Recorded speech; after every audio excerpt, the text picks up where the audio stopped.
Hi friends, ಇವತ್ತು ನಾನು ನಿಮ್ಮೊಂದಿಗೆ ನನ್ನ ಹಳೆ ಮೀನ್ಸ್ ಬಾಲ್ಯದ ನೆನಪುಗಳನ್ನು ಶೇರ್ ಮಾಡ್ಕೋಬೇಕು ಅನ್ನಿಸ್ತು. ಅದಕ್ಕೋಸ್ಕರ ಈ ವಿಡಿಯೋನ ಮಾಡಿದ್ದೀನಿ. ನನಗೆ ಈ ಹುಣಸೆ ಮರ ನೋಡಿದಾಗಲೇ ನಿಮ್ಮೊಟ್ಟಿಗೆ ಈ ವಿಡಿಯೋನ ಶೇರ್ ಮಾಡ್ಕೋಬೇಕು ಅನ್ನಿಸ್ತು.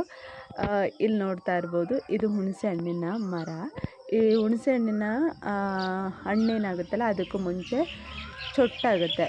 ಚೊಟ್ಟು ಒಬ್ಬೊಬ್ರಿಗೆ ಗೊತ್ತಿದೆ, ಒಬ್ಬೊಬ್ರಿಗೆ ಗೊತ್ತಿರಲ್ಲ. ಸಿಟಿಲಿದ್ದವರಿಗೆ, ಹಳ್ಳಿಯಲ್ಲಿದ್ದವ್ರಿಗೆ ಎಲ್ರಿಗೂ ಆಲ್ಮೋಸ್ಟ್ ಗೊತ್ತಿರುತ್ತೆ.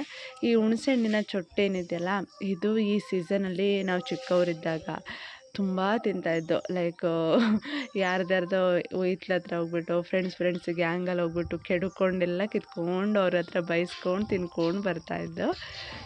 ಇವಾಗ ಯಾರೂ ಆ ಥರ ಮಾಡೋದೇ ಇಲ್ಲ ಬಿಡಿ.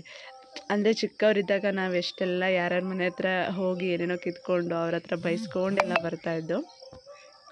ಈ ಹುಣಸೆ ಹಣ್ಣು ಏನಿದೆಯಲ್ಲ, ಮೀನ್ಸ್ ಇದ್ರ ಚೊಟ್ಟಿದೆಯಲ್ಲ, ಇದನ್ನು ತಿಂತಾ ಇದ್ರೆ ಸಖತ್ತಾಗಿ ಹುಳಿಯಾಗಿ ಮಜವಾಗಿರ್ತಾಯಿತ್ತು.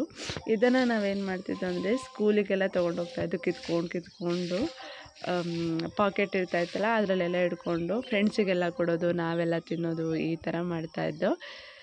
ಆಗಿನ ಮಜಾನೇ ಈಗ ಯಾವ ಮಕ್ಕಳು ಮಾಡಲ್ಲ. ಮೀನ್ಸ್ ನೇಚರ್ ಜೊತೆ ಕಾಲನೂ ಕಳೆಯಲ್ಲ, ಅದ್ರ ಜೊತೆ ಅವ್ರು ಎಂಜಾಯ್ನೂ ಮಾಡಲ್ಲ.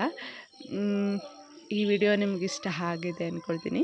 ನೀವು ಏನಾದರೂ ಈ ಥರ ಬಾಲ್ಯದಲ್ಲಿ ಒಂದಷ್ಟು ನೇಚರ್ ಜೊತೆಗೆ ಏನಾದರೂ ಟೈಮ್ ಸ್ಪೆಂಡ್ ಮಾಡಿದರೆ ಕಮೆಂಟ್ ಬಾಕ್ಸಲ್ಲಿ ಕಮೆಂಟ್ ಮಾಡಿ, ಹಾಗೆ ಲೈಕ್ ಮಾಡಿ. ಈ ವಿಡಿಯೋ ನಿಮ್ಗೆ ಇಷ್ಟ ಆಗಿದೆ ಅಂದ್ಕೊಳ್ತೀನಿ. ಇಷ್ಟ ಆಗಿದರೆ ಲೈಕ್ ಮಾಡಿ, ಶೇರ್ ಮಾಡಿ. Thank you for the watching.